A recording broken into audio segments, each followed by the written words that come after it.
Netcasts you love. From people you trust. This is TWiT. Bandwidth for the Tech Guy is provided by Cachefly.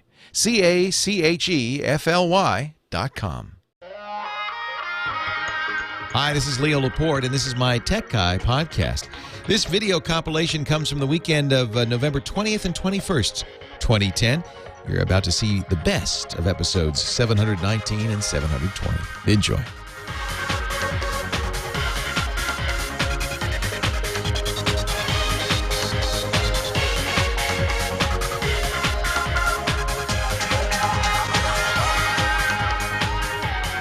Well, hey, how are you today? Leo Laporte here, the Tech Guy, and it's time to talk about old tech. Computers, the internet, cell phones, camcorders, MP3 players, home theater. I have to give you the list. It could be really anything with a chip in it.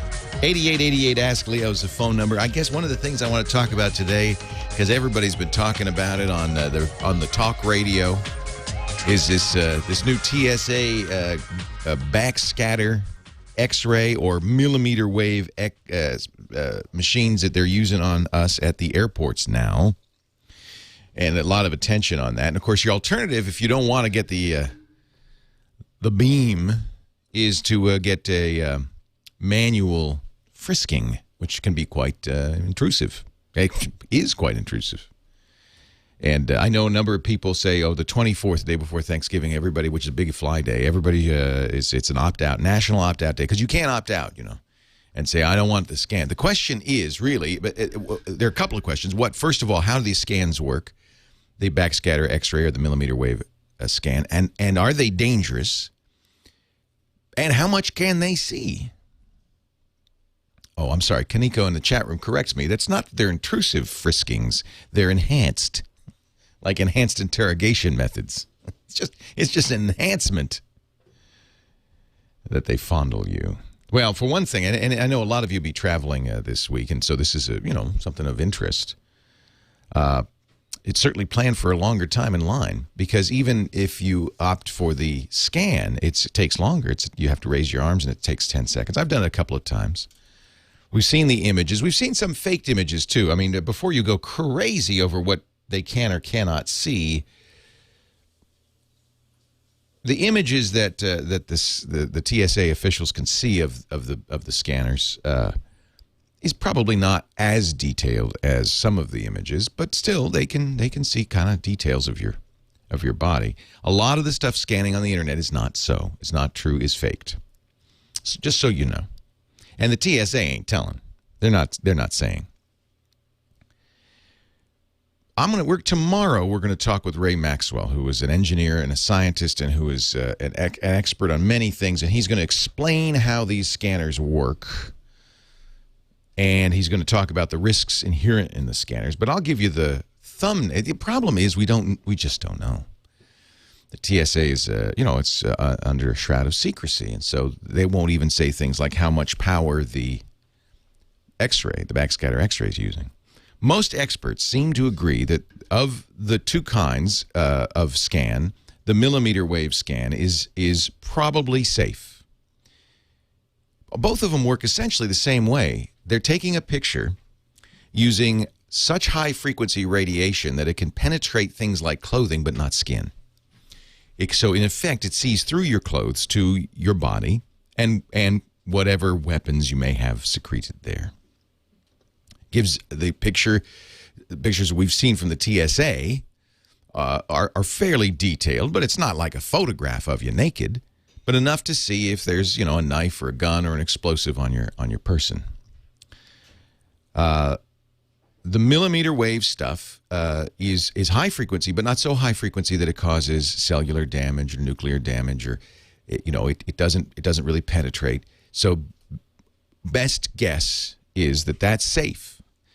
On the other hand, the backscatter is an X-ray, and all X-rays we know do in fact cause damage and can cause cancers. And in a large number of people using it, or a large number of exposures to a single individual, your chances of cancer, it's cumulative, go up.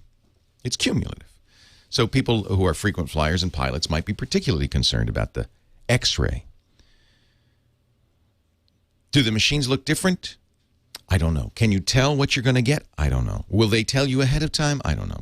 This is so new, we don't know yet. So, yes, you have the option, although the TSA is saying we'd like to eliminate this option, but you do have the option for a hand frisking. If you knew that you were going to get an X-ray, you might opt for the hand frisking just because, as intrusive as it is, at least it's not hazardous to your health. The question is, can you know ahead of time?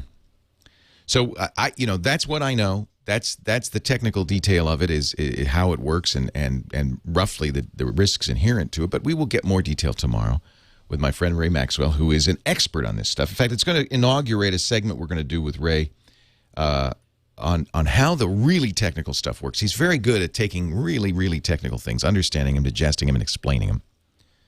So from time to time, stuff comes up in the tech business, tech world. Go, what does that mean? What is it? How does it work? And Ray will be the guy we'll call on and say, Ray, explain it to me. A good article on Forbes.com that everybody might want to pay attention to this week. What not to post on Twitter. Well, and then some of those things are obvious. I mean, certainly don't post your address and I'm going to be gone for a week on vacation. That would be a mistake. Some people say, and I think this might not be, far off, that posting pictures of your kids might be a little bit a bad idea. For instance, a child tweeted, I'm excited about going to an equestrian show. My mom and dad aren't going with me. Maybe that's a little too much information. They interviewed a woman named Christy Alderman. She's a vice president at Chubb Insurance Company. And she's, like many insurance companies, paying attention to what people are saying online. Now, what I hope they're not doing is keeping track of this stuff and deciding to withdraw insurance based on what you're saying. I'm hoping she's just trying to be educational here. She does say, we're seeing more claims and case activity surrounding online exposure. We just say, before you post something, think. Forbes also interviewed the president of the Safe Internet Alliance. And now that Twitter shows location, and it will do that automatically if you turn that on. It might say an awful lot about you. Now, somebody would have to be actively following you or looking for you. But maybe if you're a burglar, I don't know, are burglars this smart? I think if they were this smart, they'd actually have a real job.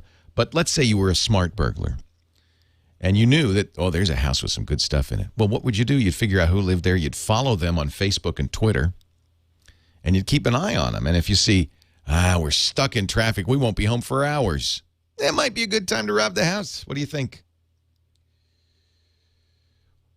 The Safe Internet Alliance president, Linda Criddle, said, I'll look at somebody's Twitter history over time and notice things like they tweet from the same Starbucks every morning. I guess if you're worried about somebody after you, that kind of transparency could be a little scary. She also says, guard your emotions. Well, if you're a kid, maybe, because then, you know how predators work. They feign empathy. The more they know about you, the better. And people are really very open online, aren't they? I think we're in an interesting time where people want to be more open. It's a natural kind of tendency for some of us to be more open, but we perhaps don't really understand the scope and risks and impact of what we're doing online. For instance, she says there was an Obama speechwriter put up a picture of himself groping a cardboard cutout of Hillary Clinton. He lost his job. Well, I think that probably makes sense. A lot of that on Facebook. And, I just saw an article that some police departments, before they'll hire somebody to go to the academy and train to be a police officer, will insist. They'll say, you can apply. We'd love you to apply. But we also need the passwords to all your social media, including your Facebook account. We want to look at what you've been up to. And you can say no, but you won't get the job. So a very interesting issue. You could say, well, it's private on Facebook, but there are a couple of things come up. First of all, Facebook kind of is a moving target. Sometimes stuff that you think is private is no longer private all of a sudden. That's one problem, maybe through accident or intent. The other problem is, what if you apply for a job and they say, okay, let's see the Facebook account. Leo Laporte, the tech guy. Today's coffee at the tech guy cottage at the labs. This is a lab test. Comes to me from Tony Murat, who is a iPhone developer. Tony does an iPhone app. I haven't, actually Android too, called Ratify, that lets users come and use, at a coffee shop or whatever, use the Wi-Fi and then say it's good, it's bad. And apparently, I didn't know this. We do have Wi-Fi here at the TWiT cottage for our, the Tech Guy Labs, for our, visitors. It's an access point that they can use. And apparently, people have been rating us. I didn't even know this. And so in the month of October, we got a 5-star rating. We've got a sticker we could put up in the window.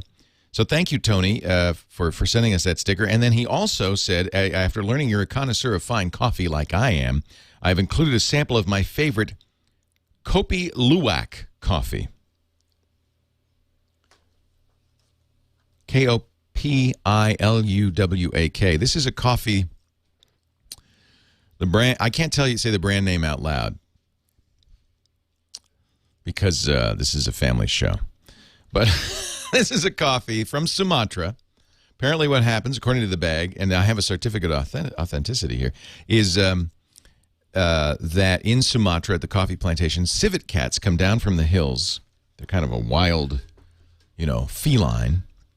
And they're marauders. They come and they steal coffee beans from the plantations one by one. They eat according to the copy on the bag, they eat just the best beans. They're connoisseurs themselves, the finest beans, and so they go out. These coffee makers go out after the civets have marauded and collect the remains of the eaten coffee beans after they have, how can I say this delicately, passed through the civet cat. Wash them, roast them, and make coffee out of it. And this is the coffee I will be drinking today, so if you see any strange results, thank you, Tony, for passing that along. Troy, I'm sorry, for passing it along. And I think Troy probably, really, he sent me this fancy, and I understand it's very expensive, this fancy coffee because he wanted me to mention Ratify. So I'll pay him back. Ratify. There's a picture on Wikipedia of a civet cat.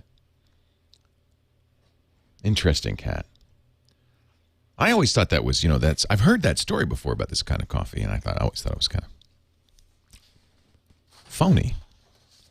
Apparently not. Live and learn. 8888 Ask Leo. That's the phone number. 888-827-5536. A couple of more text stories before we get to the phones. Do you play Angry Birds? Have you played the game Angry? Oh, what a fun game that is. And now it's available on Android. It's available on iPad. It's available on iPhone. The plot of the game is very, very simple. Some mean, nasty green pigs have stolen the birds' eggs. This has nothing to do with the coffee, so I hope I'm not confusing you now with yet another animal tale. They've stolen the birds' eggs. The birds are angry and mount an attack on the pigs' fortress. And the pigs have created various fortifications out of glass, wood, brick. And so the birds, knowing that they can't actually just kind of get in, they have to attack it. They have constructed a catapult outside the pigs' fortress, and they launch themselves from the catapult. And there are different kinds of birds and different kinds of fortresses, and they launch themselves from the catapult, and your goal is to, with the fewest number of birds, because apparently the birds get smushed when they hit the pigs thing. It's slingshot, maybe more than a catapult. You're right, slingshot. And they launch themselves with a slingshot, and if you knock down the castle with one bird and get all the pigs, then you get, 3 stars. And there are many, many, many levels of this. It was a Finnish company, which is kind of an out-of-nowhere gaming success. A couple of notes on that. One, there was an article from Gizmodo, and I think really this shows how you can slant tech news. And I hope I don't do this. I really try not to. The article said, well, Angry Birds will not play on, and they listed, 10 different Android handsets that it won't work on. just an example of how fragmented the Android. What it is, this person who wrote this has kind of a noted Apple fanboy, and is using it really to say, look, this is why Android's not as good as Apple. Well, that's true. There's only one iPhone at a time. Although you could make the same argument because Angry Birds, won't play on the first version of the iPhone or the second version of the iPhone. You need a 3GS or better. So I guess it'll play on a 3G, but just not very well. So there's fragmentation, I guess, there too. The Android handsets, it won't play on our very old handsets. So I don't think it's unreasonable. That's one story. The other story that I think is great is that the head of the company, Rovio, that makes Angry Birds, has announced that they are going to make it available on every.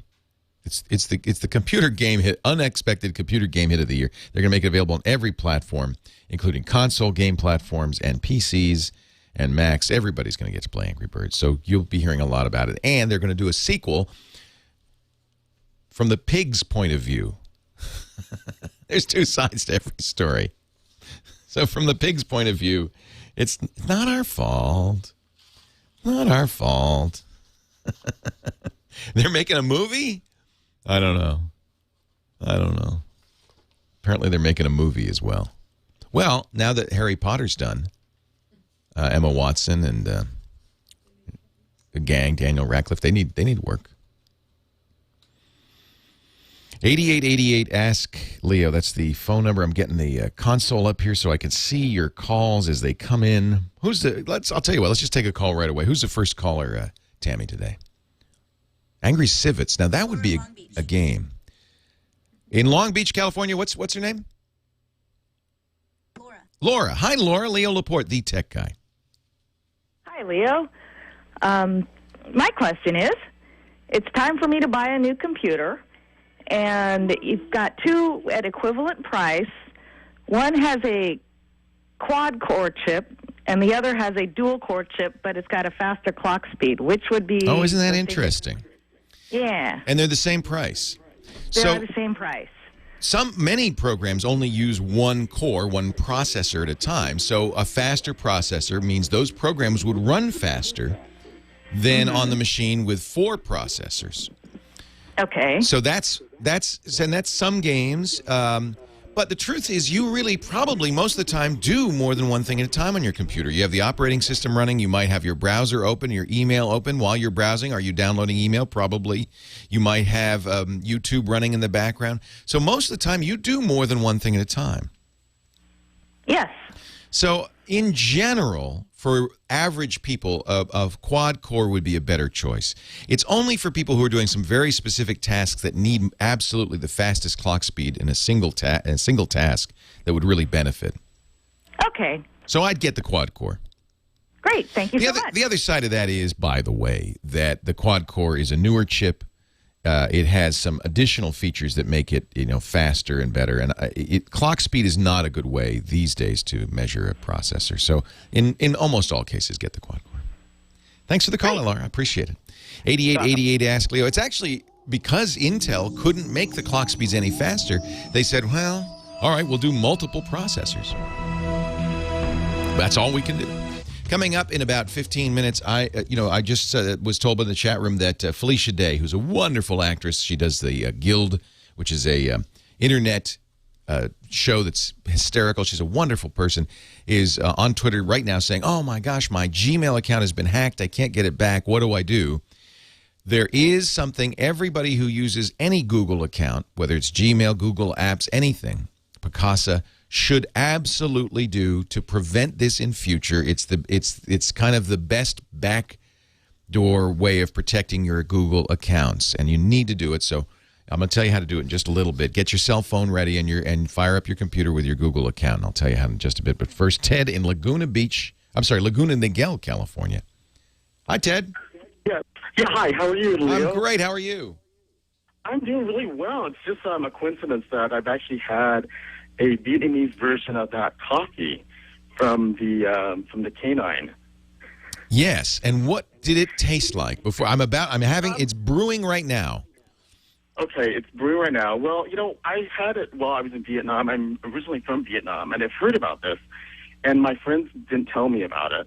that I was actually going to be drinking it. So I drank it, and I said, "Oh, this is really smooth coffee." Smooth. And the Vietnamese word for coffee is Smooth. café. And I just drank it, and it was really, really smooth. I mean, compared to the other. It's also really, really expensive. According to Dan in my chat room, my moderator, he says it's $80 a quarter pound, $320 a pound for this coffee. Yeah, and Vietnam is not as expensive, obviously with the exchange rate between the Vietnamese currency and the American currency, but it made it affordable. But it was actually pretty good. I don't know if it was a discernible big difference for that money, but I just think it was really novel. I'm going to have to do some research on why it would be smoother. I don't, it just okay. Yeah, I guess in the process of going through the internal process. I guess it's somehow It doesn't. The beans are intact, so right, exactly. It's not doing anything. It doesn't break down the bean, but apparently the chemistry is somehow modifying the acids to make it neutralizing the acids. Yeah, it was much smoother, and after they told me, I was kind of shocked. And after, I'd beware of friends like that. Next thing you know, you'll be eating snake. It's just I don't know. That's you never. How do you like that chicken? So, what can I do for you? Yeah, I mean, it's actually my question about Facebook. With the announcement that Facebook's going to be utilizing a email messaging system. And I'm one of those people that I don't trust Facebook entirely because of the various privacy issues. So what do you think about that? And then also, what do you think about, it seems like all the different media out there is going video. And I've got an iPhone, and I use Justin TV as well, and actually listen and watch your show from Justin TV. What's the best way of, viewing television now? I shouldn't say television, video via a mobile device. Yeah. Okay, well, question one, do you trust Facebook? That's a long answer, and it really is up to each individual person. We trust a lot to a lot of sites. Google knows a lot about us, don't they? You know who knows more about you than Facebook or Google? Your internet service provider, because everything goes through them, right? And if they were collecting it, they would have a complete record of everything you've done online that wasn't encrypted, which is pretty much everything on Facebook, everything but your Gmail on Google, most of the sites you visited except for banking sites. All of that can be stored by your internet service provider. Oh, and guess what? It is. Most internet service providers, at the request of the U.S. government, store several years of your data so that the government can subpoena it at any time. So the real privacy risk, let's not forget, there is a big privacy risk that everything is being saved, not by Facebook and Google. They only have a part of the picture, but by our government. Isn't that nice? Mm-hmm. So you should really consider that anything you do online, any email you send right now, even if it's through your internet service provider, is visible to all the servers along the way. It's not encrypted unless you do something to encrypt it. So you're really already kind of exposed. I don't trust Facebook either, and the reason I trust Google more than Facebook, you shouldn't trust either, without reservation, but the reason I trust Google a little more than Facebook is just their business model. Facebook makes money by exposing you and your information publicly. And this is where I have a little trouble with Facebook, because the initial promise of Facebook was, no, this is private. They got us to post all sorts of stuff on there saying you control absolutely who sees it. And now we learn that, in fact, you don't. So they kind of misrepresented what they were up to, and they've changed their business model, and this is why I don't trust them. I mean, they're both, Google and Facebook, are in the business of selling ads based on information they know about you. But it was Facebook that said, here, tell us everything. Tell us whether you're married. Tell us what schools you went to. Tell us where you live. Tell us what you buy. We won't tell anyone. And then lo and behold, in fact, they do. So that's my biggest problem with Facebook. You should assume, however, that anything you're doing online is potentially exposed, including your email now. I mean, your email now is not private, right? Mm-hmm. Right. I know that you had deleted your Facebook account. Are you back on Facebook? I am, and the reason was, as much as I don't, and truthfully, if I were a private citizen, I probably wouldn't use Facebook. And I do advise people. There's great benefit in Facebook because you can catch up with old high school flames and things. But You know, Facebook controls everything you do there. So it's not a replacement for a web page. A lot of businesses say, oh, we're on Facebook. That's not enough. You need a web page. You need something you control, because at any moment Facebook could pull the plug on you, or, you know, I mean, they control it absolutely. So I think that's one issue with Facebook. The reason I'm back on Facebook is I realized it was really hampering my ability to cover Facebook. I can't talk about Facebook email, or they call it messaging. I can't talk about Facebook Places unless I have an experience of it. I had the same problem with America Online. I used to be an AOL subscriber, and I wanted to stop subscribing to AOL, but then people would call and ask me about it. And I said, well, I guess I have to be an AOL subscriber so I can answer questions. Now, I've stopped because I don't get many questions about it anymore. If Facebook becomes less relevant, I don't see that happening anytime soon, but if at some point they become less relevant, you bet I'll get rid of my Facebook account. But I have to be. It turns out, it was a big grandstanding thing on my part, but it turns out I had to go back tail between my legs because I have to cover it. I have to look at it and see what the privacy settings are, see what they're doing. Right. That makes a lot of sense. You know, I'm a big Twitter user, and I share information that I want there publicly, you know, on Twitter as well. And I think that there's a lot of people that still don't understand, you know, Twitter, that have gravitated toward Facebook as utilizing, you know, information and sharing information in a business sense. But I'm not sure that I'm there yet with Facebook. Yeah, I think it's important to know that they have a vested interest in sharing your information. I think that they do it anonymously for the most part, but not always. And then there's all sorts of little leaks. For instance, when your friends, this was a weird leak. When your friends take a quiz, a Facebook quiz, the quiz maker, and the ACLU very famously did a quiz that proved this. The quiz maker not only has access to your friend's information, but his friend's information, including you. You didn't do anything. You were just on Facebook and friended this guy who took the quiz, and then the quiz maker gets his information, direct information, and yours. So that's an issue, isn't it? Right. And we see that kind of stuff with Facebook all over and over again. Facebook is, you know, it's really, their come on is great. It's very attractive. It was always been attractive. That's why 500 million people use it. But there are consequences to using it. So I just wouldn't put anything on Facebook that you know, I just be aware that stuff you put on Twitter, you know, is public. That's the default on Twitter. Stuff you put on Facebook is supposedly private. Nah, well, maybe not. So just keep that in mind. But we'll talk a little more about this. I do want to talk about protecting your Gmail account, too. This is a really important one. We'll do that right after the break. Leo Laporte, the tech guy. Woohoo! So, the wonderful, the lovely, the talented, I'm a great fan of hers.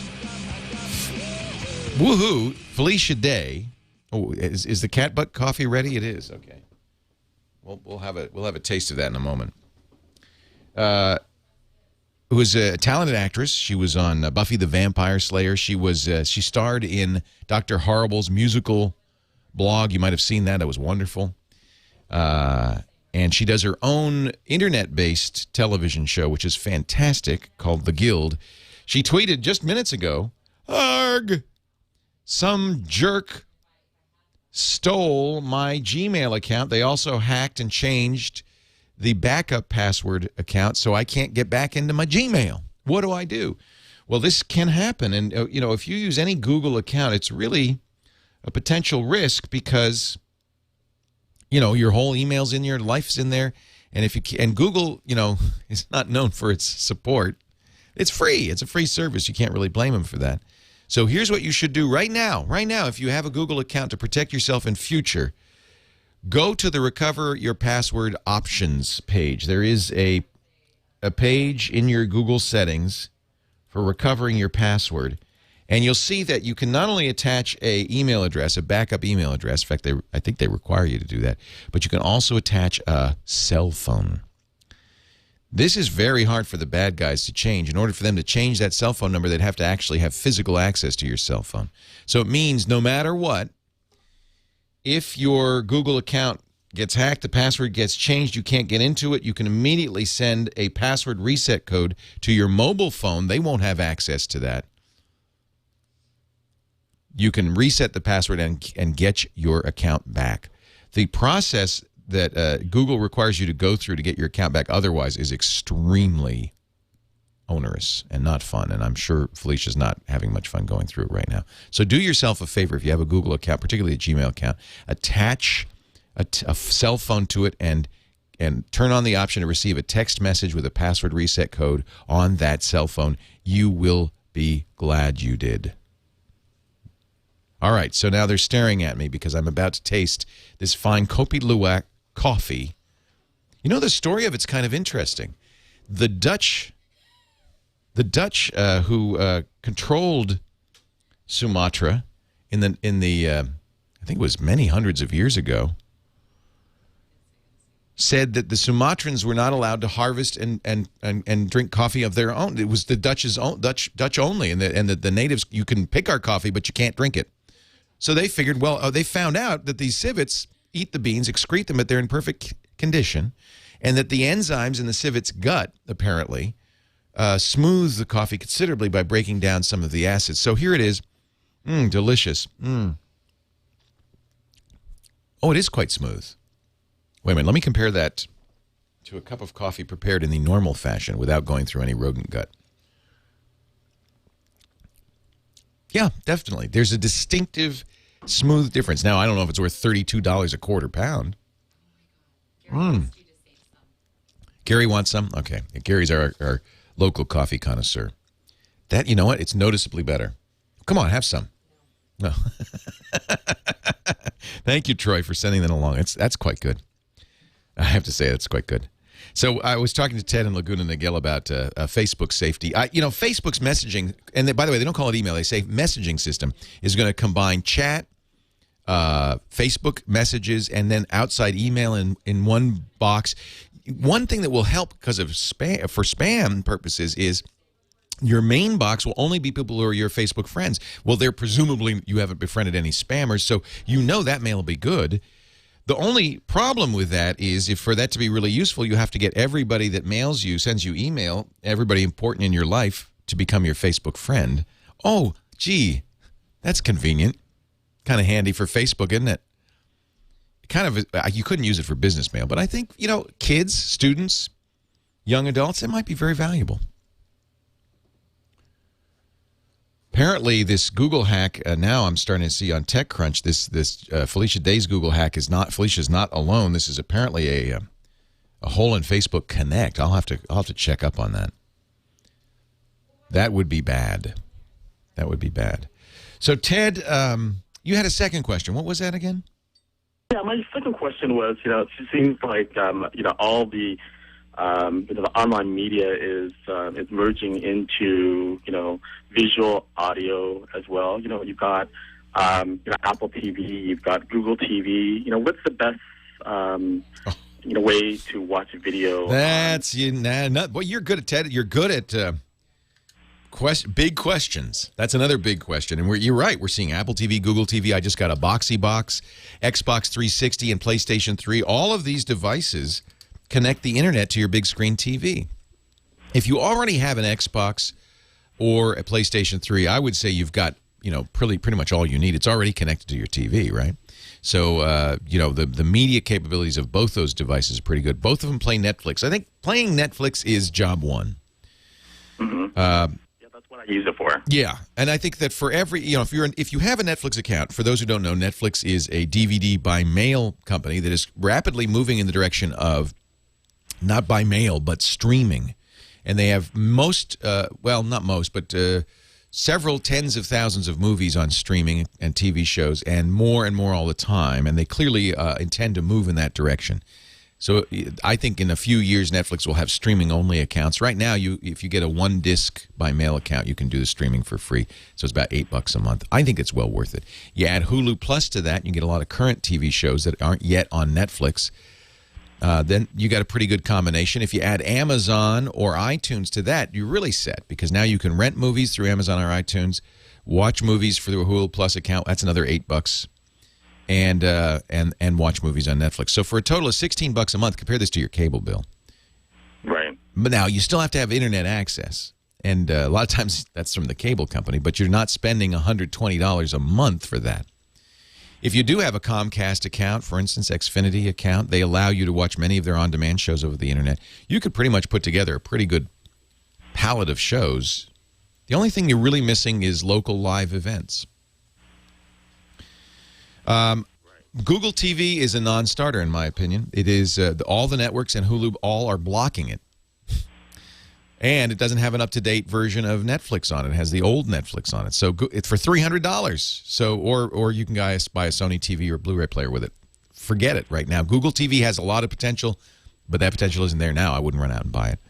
I like the Apple TV, but it's very simple. It's $99, but all it does is iTunes and Amazon. And then if you have stuff on a Macintosh somewhere in the house, it'll play that too through AirPlay.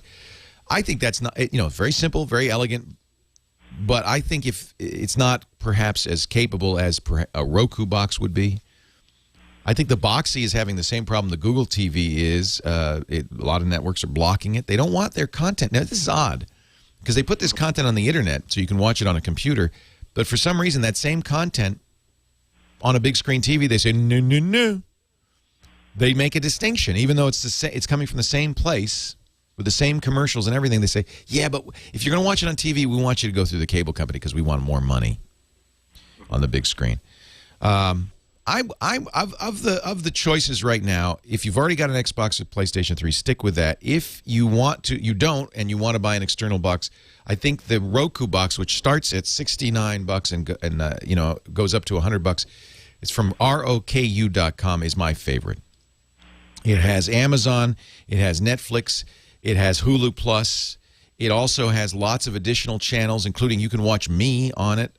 There's a lot of good stuff on it, and I think that's, for my money today, the best. But none of them are perfect. There's a lot more work to be done. They're all too complicated, and none of them show everything you want to see. I think that's still to come. Maybe 2011 will be the year when we finally get this solved. And, it could be the Google TV.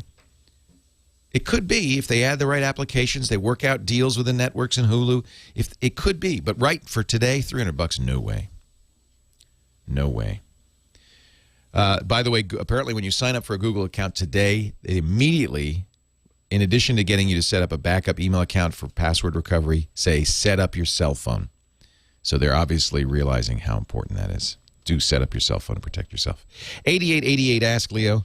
That's the number if you'd like to talk tech. I'm here to do it for you and with you. 8888 Ask Leo, the cell phone number. The website is techguylabs.com. Thanks to James DeRuvo, who's taking notes and putting all the links there. And we'll put a link up to the $32 a quarter pound coffee as well. techguylabs.com. Leo Laporte, the tech guy. Right back after this. Dick DiBartolo, he's the GizWiz. Oh, I forgot. I should mention, next week, Steve Martin's going to join us. He's got a new novel out. But the reason I asked Steve to join us is because he's been using Twitter like a demon. And he is very funny. Steve Martin to go is his Twitter account. Next week, Steve Martin joins us to talk about his new novel and about Twitter on the Tech Guy Show. Right about this time. All right, Dickie D. Hey, Leo, how you doing? I am great. Steve Martin, wow. You've heard of him, right? Yeah. Somebody said, you mean Steve Martin the comedian or Steve Martin the tech guy? Both. Yeah. Same guy. He has 3 iPads. He's tweeting like crazy. I mean, this guy's very into tech. And you are too. No, I have no idea how this stuff works. I hope someday too, though. Well, you know what? You have a knack for it. I think you have a natural aptitude, and I think it's going to work for you. I hope it works out. Someday I need to get a job. Dick DiBartolo, for 40-plus years, has been writing for Mad Magazine, but all the time he's been a gadget hound. He does a daily podcast with us called The Daily GizWiz. It's so great. A new gadget every single day. You can hear that at twit.tv. But do you have a gadget for us for the radio I do show? have a gadget. It is from Black & Decker, and it's the thermal leak detector. Now, this is good because now, folks, we're going... don't use this on Grandpa. No. Stay away from Grandpa when you have this. Yeah. Thermal leak detector, now that we're going into the cold weather in most of the country, is a great way to save on energy costs. So what you do looks a little bit like a radar gun. So the first thing you do is just push the button in the back, hold it down for a second. Yep. And it'll take a reference temperature. That's the average temperature of the room. Mm-hmm. Then you go over to the windows and the doors, and you slowly move it around 1 to 4 inches away from each opening. If the light turns blue, air colder than the room temperature is coming in. So in the winter, that's what you want to block out. And in the summer, you do the same thing. And when the green light turns red, warmer than the indoor air is leaking in. And so that's ruining your air conditioner and running up your air conditioner bill. So it's an easy way to find out how cold or hot air is coming in. And it's under $50. Good deal. And So this it's is an a easy good time way. of year to do it. Exactly. Yeah. Exactly. I'm checking my windows. I'm leaving a big hole for Santa Claus, but outside of that. Join us. We're actually right after the radio show. We're going to record the Daily Gizwiz, and of course, you can watch live at live.twit.tv. But you can also listen anytime. And I know a lot of people like to wake up to the Daily Gizwiz. Well, the funny thing is, they wake up and then they listen and they go right back to sleep. It's pretty soporific. You can find it at twit.tv. And download it on iTunes and get it automatically. A new show every single day. Dick, we will talk soon. Don't forget, Dick's website is gizwiz.biz. That's where you can play the What the Heck Is It game for a chance to win an autographed copy of Mad Magazine from Dick D. Bartolo. Thank you, Dick. Thank you. See you. Don't forget our website, techguylabs.com. You go there and you'll get all the links to everything I've talked about, so you don't have to remember anything, which is good because I can't even remember what I did last hour, let alone at the beginning of the show. TechGuyLabs.com. While you're there, you'll see links to chat, to video, to the podcast. We have this is our, what is this, 719th show? I have all 719 shows, all there, TechGuyLabs.com. Next week, Steve Martin. I hope I'll see you then. Have a great Geek Week. I am Leo Laporte, the Tech Guy. Hey, how are you today? Leo Laporte here, the Tech Guy. And it's time to talk about tech. Don't be scared. Don't fear not. Yesterday on the show, somebody said, "You're like the Wizard of Oz." I said, "You mean pay no attention to the man behind the curtain? Pay no attention to the man behind the microphone." We talk about all the things that are going on in the world of tech. In fact, coming up in a little bit, I'm really excited about this. Ray Maxwell is going to join us in about an hour and a half to talk, and so you want to stay tuned for this, to talk about these X-rays they're using at the airport. Actually, they use two different kinds of scanners, these new body scanners that can see right through your clothes. One is a backscatter X-ray, and one is a millimeter wave scan. They both do the same thing. They send high-frequency energy at you, bounce it off of you, and then into a camera that's, of course, designed to sense that energy.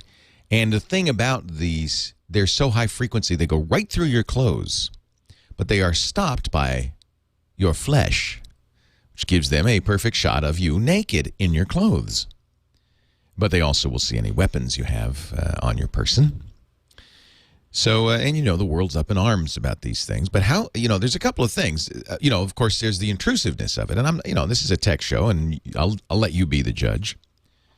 And you do have an option if you choose to not get the scan and to get groped, which doesn't seem like much of a choice. But the question, the important question, look, you're going to be intruded upon if you fly, I guess. But the question is, from a technical point of view, are these scanners dangerous? Are these scanners dangerous? So Ray will talk about the technology used in both these scanners and whether they're potentially harmful to you. TSA is not saying. They're saying, oh, no, it's fine. There's no problem. There's nothing. Nothing to fear. Pay no attention to the man behind the scanner.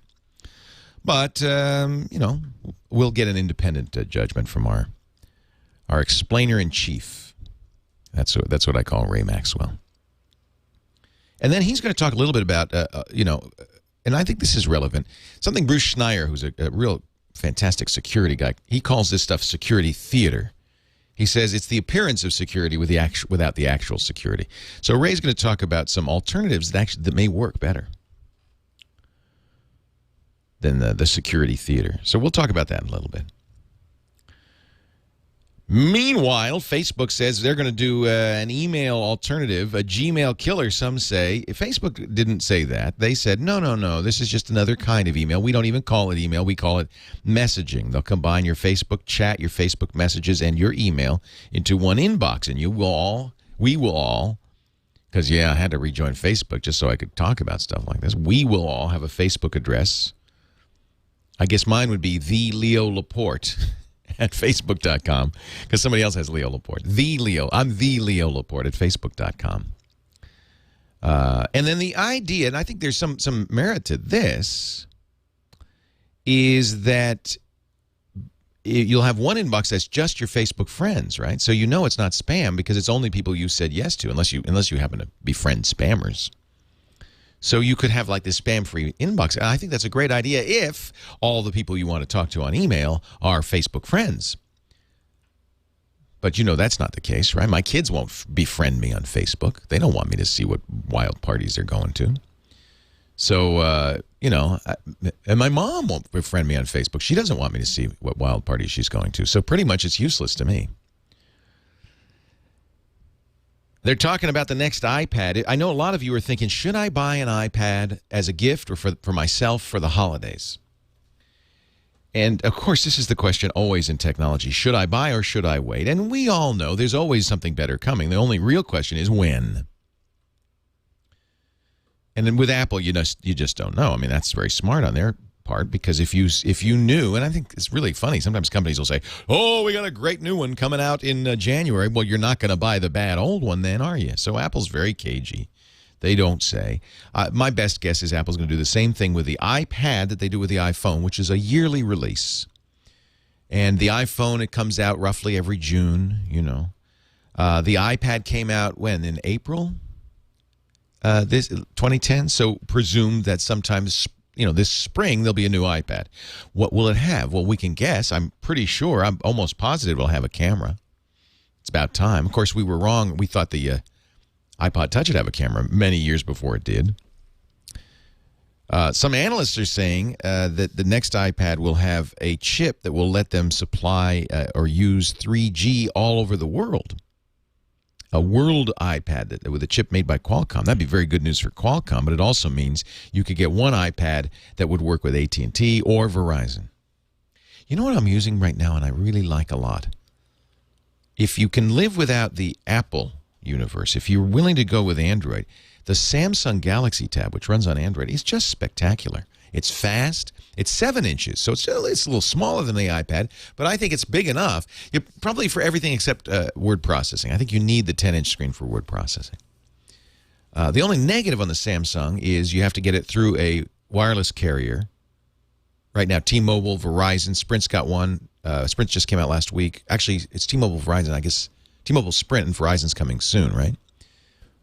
AT&T, too. They'll all have it. But this is the problem. You have to sign up for a 2-year contract. That means you're talking, I don't know, what is it, $25 to $40 a month.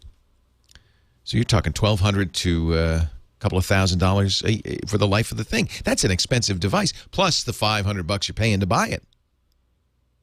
I don't know if it's worth $2,000, but I do like it. If they come out with a Wi-Fi only one, that will be interesting. We are rapidly moving to the world of tablets. So I get, and BlackBerry, the RIM folks say, "Oh, we're going to do a playbook." And any day now, this is an example of the opposite of saying we don't have anything. Don't buy the Apple because we're gonna any minute now. We're gonna. Oh, you'll be. They're not. Don't hold back. Even if you're a BlackBerry fan, don't hold back for the BlackBerry. We don't know when that's going to come out. So to answer the question, should I buy an iPad this holiday season as a gift or for myself? Absolutely. I see no reason to lose that 4, 5, 6 months of use. If you can wait, I guess you could wait till certainly there'll be a better one in the spring. We don't know how it will be better. Probably a camera. Maybe a better display. I'll tell you one thing that the Samsung Galaxy Tab does very nicely. It's got a beautiful display. Samsung's really good at displays. I think better than the iPad. It's also it's the size of a Kindle, so I kind of like the idea of something that's the size of the Kindle. Great for book reading, but Angry Birds plays really well on it. You know Angry Birds, don't you? Oh, if you don't know Angry Birds, don't listen to the next few minutes. Because it's an addictive game. You really don't want to get started. Free on Android. I think it's $1.99 on iPhone and $2.99 or $3.99 on iPad. You play the role of a bird. Actually, a number of birds, a whole colony of birds who are angry because the pigs, little green pigs, some of them with mustaches. I find that so annoying. The little green pigs have stolen your eggs, and you, the birds, are very angry. And as a result, you shoot yourself at the pigs' fortresses from slingshots, even knowing certain death awaits, because you're so angry.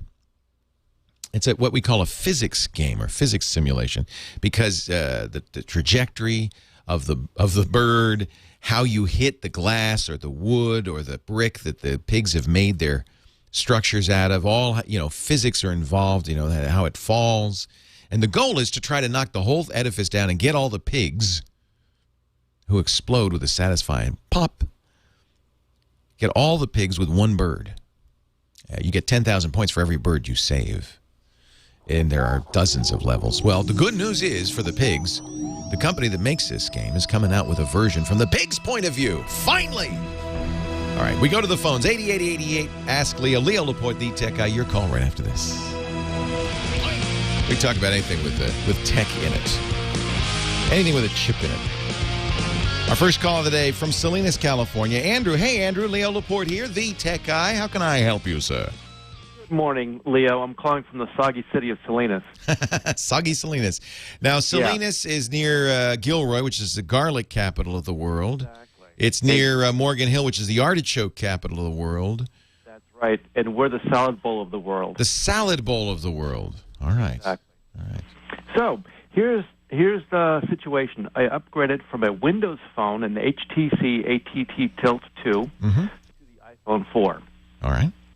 And I really like the iPhone 4. The coverage on the iPhone is absolutely outstanding, contrary to what you said yesterday. As a matter of fact, I was listening to you on my iPhone while I was working.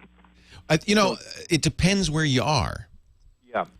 Well, in all the spots I didn't get a signal with my Tilt 2, I was able to get at least 2 or 3 bars. Now, that's interesting. The Tilt was also AT&T.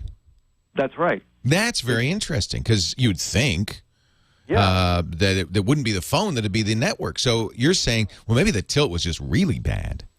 It was better than the first Tilt, but it's I couldn't, the coverage wasn't as good, or the signal quality wasn't as good, and I certainly couldn't listen to you on it without flash. And now, don't confuse. Now, there's 3G and there's phone, and they're two different. It does have to do with the same cell tower, but it's different technologies. So you could have good 3G and bad phone service. Right. Exactly. So here's my question. Okay, with the Windows phone, I was able to sync the Windows phone to the PC to a USB or Bluetooth. Right. And transfer files back and forth just like I would normally do. How do I do that with the iPhone using USB or Bluetooth? And the second question The only way to do it is with iTunes. iTunes, okay. Welcome to the Apple universe. Yes, exactly. I'm taking hours to learn that. What do I do?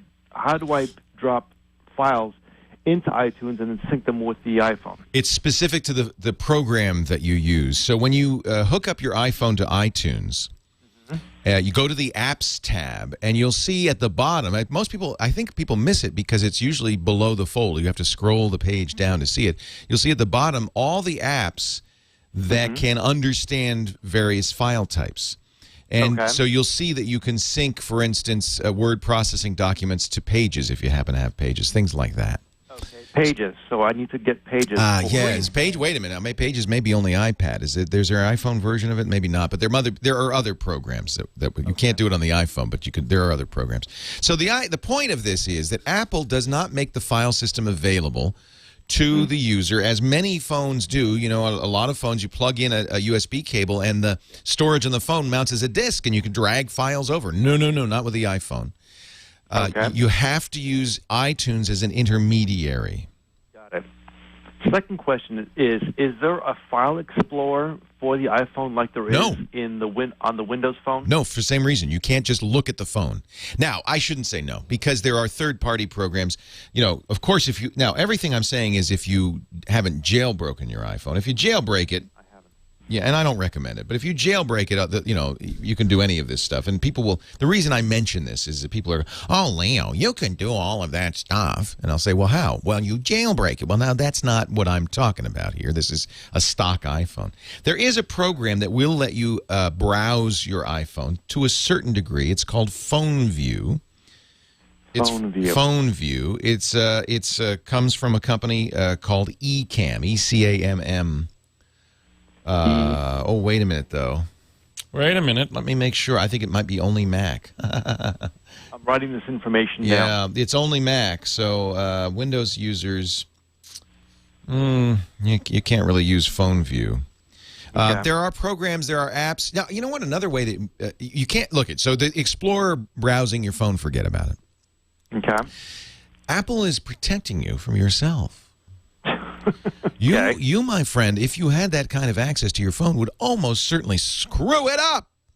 Yeah. So they don't let you do that. And I think it also has to do with copy protection. They don't, because there's music on there, and the record companies don't want you browsing around. If you have a Mac, Phone View works. It's a good program. You don't have a Mac, so there are other things you can do. There's AirShare. These are iPhone apps that Dropbox is a great choice. Dropbox will actually let you move some files. I don't know if you use Dropbox already. It's a great program for Windows and Mac. I have, but I've written it down. I saw on some of the chats here, Dropbox and QuickOffice. QuickOffice is another one. Goodreader. There are a number of programs, and you'll forgive me because I use the iPad a lot, and I sometimes get confused about what's available on the iPad and what's available on the iPhone. One last question. When will you be on Ron's show again? I will be on KGO on Ron Owens' show November 29th, which Excellent. is Monday, as a matter of fact. Thanks so much. A week from Monday. Thank you. I appreciate it. And I think we're talking about doing Regis and Kelly, which I haven't done in ages. Yeah. I'll be doing that right after CES. So okay. I'll be going out to New York and doing that probably the second week of January. So a couple of upcoming appearances. 8888 Ask Leo. I should mention Steve Martin joins us here next week. We'll be talking to Steve. He is really become a Twitter maven. Over 300,000 followers. If you don't follow him on Twitter, Steve Martin to go is his handle. Steve Martin to go, and he's hysterical. So I played a little trick. He's got a new novel coming out, and I thought, well, oh good, we can get Steve on the show. And we'll plug the novel, and then we'll talk about Twitter. So we'll talk about Twitter and the book. Actually, he's funny. Steve's funny. He said, oh, your audience wouldn't be interested in the book. It's about the art world. Yes, we would. We'll talk about both next week. Joe in Knoxville, Tennessee. Leo Laporte, the tech guy. Good day, Leo. How you doing? I'm well. How are you? Pretty good. Got a question.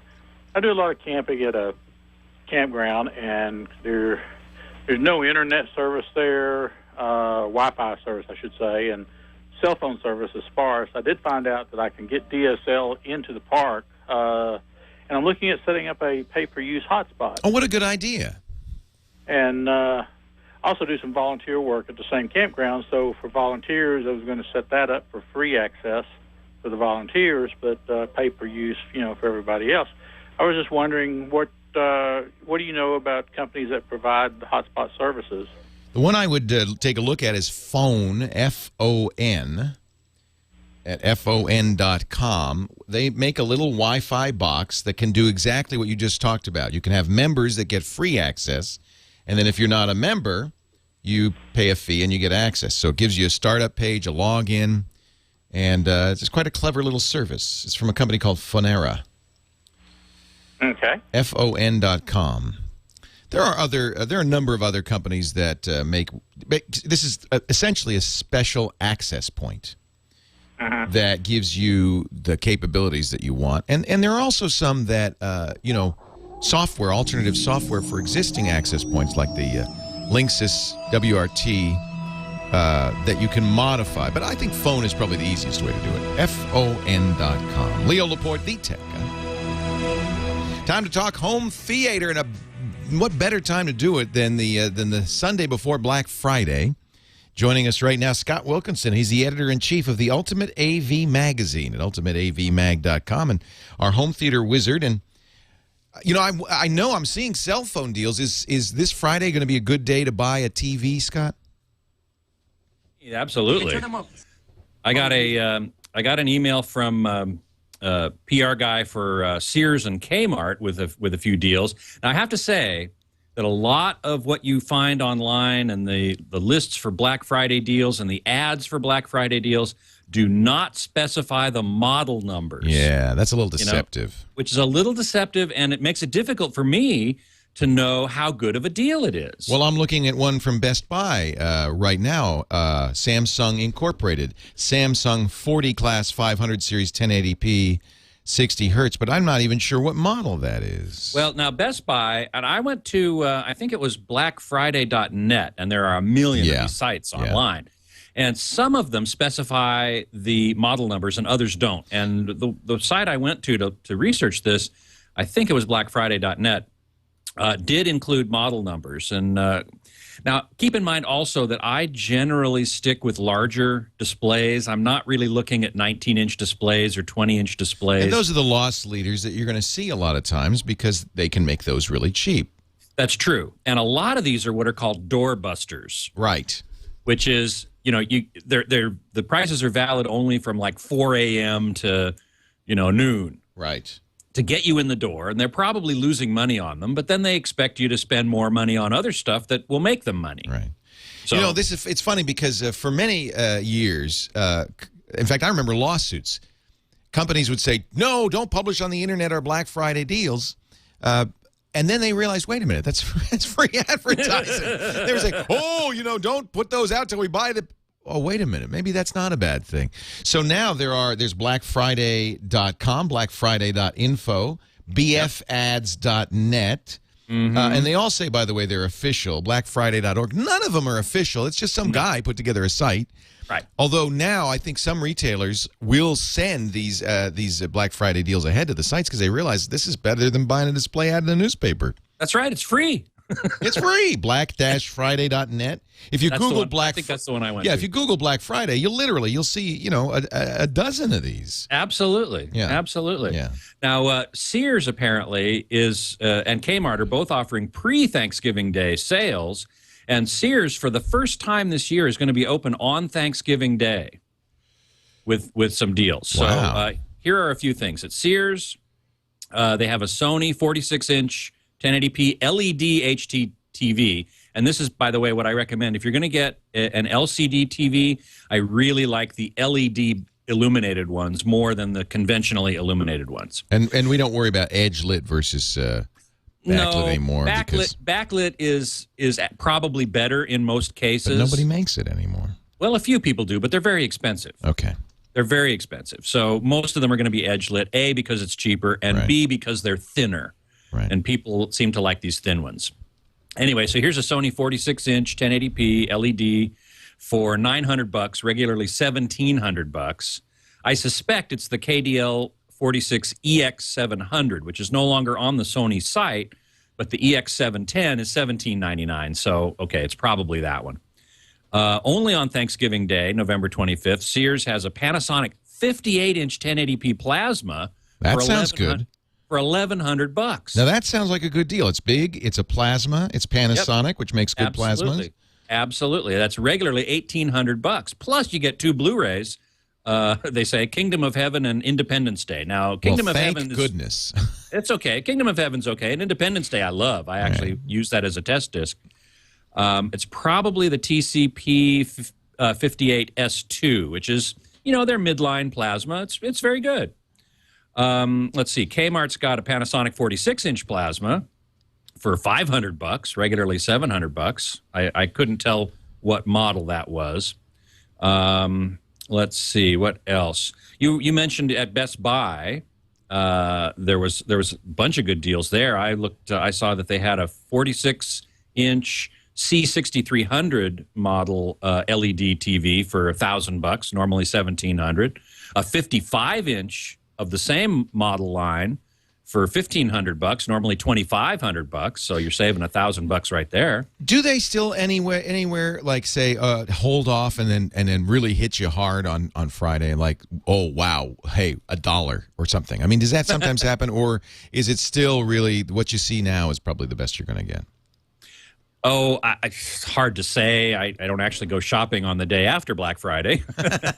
There is if you there are a couple of Twitter accounts you might want to follow as well. There's at Black Friday is one that's provided by shoppingblog.com. They do Black Friday and what people call Cyber Monday. Remember that the Monday following Thanksgiving is when people go online, in theory, go online to buy stuff. I think that's less true now that everybody has high-speed internet. It was more true when you went to the office and did your shopping because the office had the high-speed internet. There's also Black Friday _FM from the website blackfriday.fm. So I'd follow those, too. I mean, might as well see these in your Twitter stream. Absolutely. Yeah. BF Ads is also. Best Buy's got a couple of non-TV items I wanted to mention. The Logitech Harmony 650 universal remote, great remote, half price, $50, normally $100. The Harmony 650, that's a good deal. Okay, it's a really good deal. Yeah. It's a really good. That's my Harmonies are my favorite remotes. I like the Harmony One. That's what I use, but it's more expensive. It lists for like $250. And the 650 model gives you much the same capability. For $50 on this deal, and that's not even a doorbuster. There's a Pioneer receiver, VSX 820, normally $300 for $200 at Best Buy. Toshiba Blu-ray player for $60, normally $100. Blu-ray players we've got some interesting Blu-ray deals here on Black Friday. There's at Walmart. There's a Magnavox Wi-Fi Blu-ray player. It's the MBP 5130. One article called it the lowest nationally advertised price for an internet Blu-ray player for $69. But then H.H. Gregg, are you familiar with them? Yeah. They have what they call an LG Internet Blu-ray player for $60. Wow, $60. Yeah, that's now if amazing. It is amazing. Now somebody asked me yesterday, and I said, "Oh, Scott said get the Oppo." Well, yeah, sure, but that's going to be $500. Exactly, and I haven't seen any Black Friday. How much better is a $500 Blu-ray player than a $60 Blu-ray? Is it 10 times better? No. Okay. Oh, the Oppo's an excellent player. What it gives you that a lot of other players don't is the ability to play a wider variety of disc formats. If you're like me, and granted I'm in the minority, I like high-resolution surround music discs, and that's DVD audio and SACD. And those are pretty dead formats, unfortunately, but they're not entirely dead. The Oppo will play them. These other ones won't. That's why I bought the Oppo, just in case. Just in case, exactly. Yeah. But these Blu-ray player well, that's a deal. $60 are great, are really good. Truthfully, if you buy an HDTV, you really ought to get a Blu-ray player, even if it's just a cheap one. No question about it. Yeah. No question about it. That's going to be your best picture. Yep. Scott, should people decide before they look at the ads what they want? Well, in a sense, yes. You want to decide on the size of the TV that you want to get. Because it's so tempting. You go, oh, wow, look at that price. I'm going to buy it. And it may really not be what you want, but you just kind of got sucked in by the ad. Well, yeah, I suppose. You want to think about... Do some research first. Go to ultimateavmag.com. That's where Scott lives. And hometheatermag.com. And hometheatermag.com. Scott Wilkinson is our ultimate AV expert and joins us every week at this time. And we'll talk to you next week, Scott. Take care. Thank you. Leo Laporte, the tech guy, at 8888 Ask Leo. Let's get on to the call. I'm going to do as many as I can here. Our next caller, Ray, Victorville, California. Hi, Ray. Leo Laporte here. Hey, Leo. How you doing? Love the show. Thank you. I just had a quick question on these free antivirus programs that are out. Yep. There's AVG, Avera, Avast. Only one I recommend is Windows Microsoft Security Essentials, which is free from Microsoft. It's very good. Microsoft.com/security essentials. Don't even waste your time with the rest of them. Okay. Very Sounds simple. Yep. And by the way, none of the free antiviruses are as complete as a paid antivirus. They don't do things like background email scanning in some cases. They don't find some kinds of malware and so forth. But the truth is, really, I'll be honest with you, an antivirus is only as good as you are. You're really the first line of defense. The antivirus is just protecting you from yourself. If you don't open files from strangers, you don't open the email attachments, you're careful about what you do online, and most importantly, you keep Windows up to date by applying those Windows patches whenever they come out from Microsoft. I think the antivirus is much less important. The use is much less important than what you do. Aris, Greenville, South Carolina. Hey, is that how I say it? Aris? Aris. Welcome to the show. What can I do for you? Hey, Leo. How are you? I'm well. Been a big fan following you since the old Tech TV days. Ah, yes, the good old days.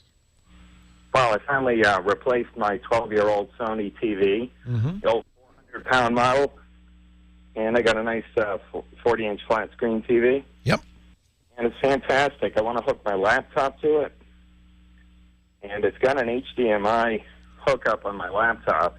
And when I hook it to the TV, I get the video fine, but I get no audio. Yeah, a lot of times on computers, the HDMI, which carries audio and video, normally doesn't have audio on it. So check your computer specs and see if they send audio over HDMI. If they don't, then you're going to have to send the HDMI video plus an audio feed to your television from the computer. Okay, and that would just come out of the speaker jack? Yeah, not ideal. You'd be better, if you really want the best quality, you want to use a USB to analog converter. And those range anywhere from $20 to $500, depending on the quality of the digital to analog converter built into it. Because, you know, the audio jack coming out of the computer, let's face it, isn't very good. Oh, no. Okay. And the best would be the HDMI. So just check the computer, you know, the help files of the manufacturer's site. See if they put audio on the HDMI. It's not, you know, usually they do, but sometimes they don't. Maybe it's just a setting in your mixer. You know, make sure you've got your audio mixer, you know, the audio's turned on and so forth. And if they have optical out, as Dr. Mom's pointing out in the chat room, yeah, optical's a great choice. And often optical go right into your TV. Leo, I'm trying to reset the password on a Mac, and I was wondering if you had a referral of a website. The good news on the Mac is it's very easy to do. You take the Macintosh disk that came with your Mac, the system install disk. I don't have a disk. It's a secondhand computer, and I never. Well, you can then go to an Apple store and for $30 get a copy of Snow Leopard. Okay. You boot to that disk. You should have that anyway. Everybody who has a Mac everybody who has a computer needs an operating system disk. You know, it's just you just got to have it. Okay. And once you boot from that operating system disk, you know what the truth is, you could bring the Mac into the Apple store. They'd probably do it for you. But you boot from the operating system disk, and you can reset the passwords right there. Okay. The Apple makes it very much easier to do, as they should. You can always get into a Mac if you forget the password. I guess that's potentially a security problem, but they have to have an access to the computer, right? Christina, Scottsdale, Arizona. Welcome, Leo Laporte, the tech guy. Hey, great to talk to you, Leo. Good to talk to you. I just want to tell you, I love your voice. You have a great radio voice. Well, thank you. But my quick question is, I'd like to record the movies from my DVR off of my dish. You know, the dish records the DVR records a movie. How do I record that for myself so I can keep the movie? You need to use something called the analog hole. The DVR companies, the companies that make these DVRs, whether it's TiVo or Dish or DirecTV, the movie companies hate it if they let you get that data off the disc, right? Because then it's a perfect copy. They're afraid you're going to make CDs and sell them on the lawn, and it's just they think you're a pirate. So you have to kind of get around that by using the analog hole. All DVRs have an output that you can hook up to a TV. So what you've got to do is hook that up to your computer instead. Oh, I see. Yeah, so you'll need a video capture card or a video capture device for your computer. You hook that up to the DVR, you play back the movie, and you capture it onto the hard drive of your computer. Now you can do anything you want, including burn a DVD and put it on the front lawn. Oh, okay. So I just need a video capture device. You know, the Pinnacle makes them. Pinnacle Systems, very good. The best, the ones I use are from Canopus, Canopus. It's the ADVC, which is analog to digital video converter. It'll have a analog input from your DVR, and it has FireWire or USB out. Better if you have FireWire out. Most computers nowadays don't have FireWire anymore. Are you Mac or Windows? Windows. Yeah, most Windows computers don't have FireWire. If yours does, you're in better shape. But USB will work fine too. All right. Well, thank you. Sure, Christina. Thank you for the call. I appreciate it. One more call, and we're going to wrap her up. And this is line 4. It's Judith in Pasadena. Hi, Judith. Leo Laporte, the tech guy. Hi. I am an old grandma, and I don't know anything except what a user does. I have some old VHS tapes from when my kids and my grandkids were growing, and I wanted to convert them into a DVD format.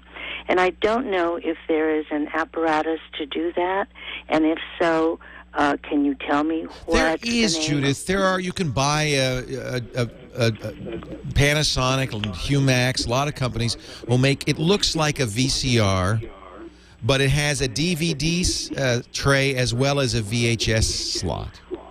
And you put the VHS tape in the VHS slot. You put a blank recordable DVD in the DVD tray. You press a button, and it'll dub from the VHS to the DVD.